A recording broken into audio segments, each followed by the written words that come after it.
జనరల్‌గా నిన్న మనం చెప్పాం చాలా క్లారిటీగా. ప్రజలు మనం మీ యొక్క నాయకుడు పిలిపిస్తే స్వచ్ఛందంగా వస్తే, అది అక్కడ బలాన్ని బట్టి, ఆ పార్టీ బలాన్ని బట్టి గెలుపు ఓటములు అక్కడే అర్థమైపోయిద్ది. అలా గాకుండా మీటింగ్‌కి రాకపోతే పాపం ఇందాక కుర్రోడిని ఎవరినో చిత్తకొట్టుడు కొట్టి అట్లా తీసుకొస్తే జనం వస్తారు. నంబర్ 1. నెంబర్ 2, ప్రజల్ని తరలించడం. ఇప్పుడు ఆ పార్టీ అనే కదా, అన్ని పార్టీల పరిస్థితి కొంత దగ్గరగా అదే విధంగా ఉంది. అయితే కొట్టి తీసుకురావడం అనేది ఇది కొత్త విధానం. రెండోది, అక్కడికి వచ్చినటువంటి వాళ్ళల్లో అంటే ఆ ప్రాంతంలో ఆ నియోజకవర్గం ఉన్నటువంటి వాళ్ళందరికీ 500 ఇంకొక నియోజకవర్గం దాటి ఒంగోలు వెళ్తే వాళ్ళకి 750.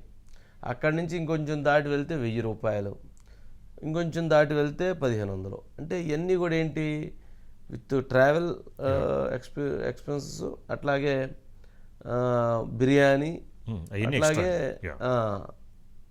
బాటిల్ 1000 రూపాయలు ఫుడ్, లిక్కర్ అన్ని ఎక్స్ట్రా వాటర్ బాటిల్. ఇప్పుడు కొత్తగా 750 పెట్టాడంట చెవిరెడ్డి భాస్కర్ రెడ్డి గారు, ఒంగోలు నుంచి 750 పెట్టాడంట. ఇట్లా అందరూ ఒక ఫార్ములా అనమాట.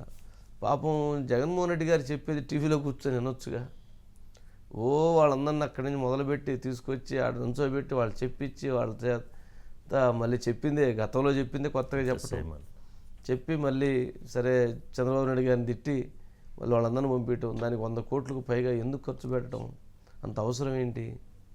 సరే, ఎలక్షన్కి సంబంధించి ప్రచారం తర్వాత అంతే ఉండిద్ది. అయితే ఎవరైనా అంతే, కాకపోతే ఎందుకో అందుకోసం వారు పెడుతున్నటువంటి ఖర్చు చాలా పెద్దది. నారాయణ బస్సుల మీద రోజు కేసు రాస్తారు, నారాయణ మీద రోజు ఒక కేసు పెడతారు, నారాయణ ఇంటి మీద రోజు ఒక దాడి చేస్తారు, నారాయణకు సంబంధించిన సంస్థల మీద రోజు ఒక దాడి చేస్తారు, ఆ నారాయణని అరెస్ట్ చేస్తారు. ఇది రోజు జరిగే ప్రక్రియ.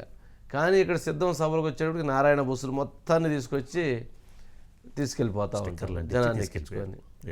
మరి అదే న్యాయం? మరి నారాయణ తప్పు చేశాడు, లేకపోతే నారాయణ అంత ఇబ్బంది పెట్టేటప్పుడు నారాయణ బస్సును కూడా టచ్ చేయకూడదు కదా. మరి నారాయణ బస్సులను టచ్ చేసి మొత్తం నారాయణ బస్సులను ఎత్తుకొని పోవటం ఎందుకు?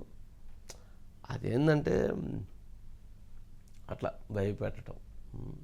మొత్తానికి సిద్ధం సభ ఏంటంటే అన్న వస్త్రాలకు పోతే ఉన్న వస్త్రాలు పోయినాయి అంట.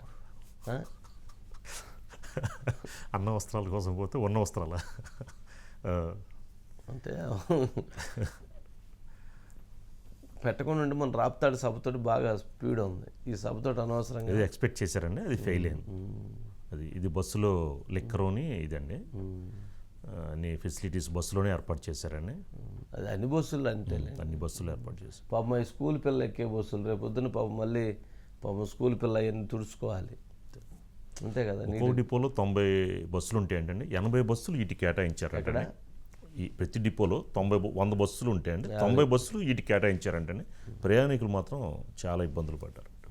ఇప్పుడు వచ్చిన వాళ్ళు ఓట్లేసి ఎంతో తెలియదు, కానీ ఆ బస్సులు లేక ఇబ్బంది పడినటువంటి మాత్రం వాళ్ళు ఓట్లు వేయటం మానేస్తారు అనవసరంగా.